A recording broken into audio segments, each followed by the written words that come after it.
In de beginfase van deze degradatiekreker is Harkemasse Boys de betere ploeg. Ze krijgen echt de beste kansen. Prachtige combinatie met Denneboom en Oebeles Kokker. En dan Denneboom, 1-9 met doelman De Vries. Maar de oud-speler van Sportclub Heerenveen mist deze grote mogelijkheid in de 13e minuut. Dan in de tweede helft een eigen doelpunt, haast van Jordi van Wijk. Maar hij shot, dat is een grote opluchting dat de bal in het aluminium gaat. En zo bleef het lang 0-0. Het is net een heegstaande wedstrijd. Het is rommelig, maar een soort balverlies om beide kanten. Dit is trouwens Hagari, een van de spitsen van Lisse. Gaat over de knibbel bij invaller Erdem Jeni.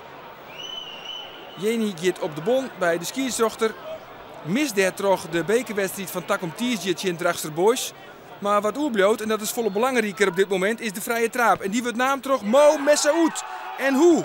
Prachtige knal van de middenvelder van Lisse en dat betekent de 0-1. Mooie vrije trap, mooie krul.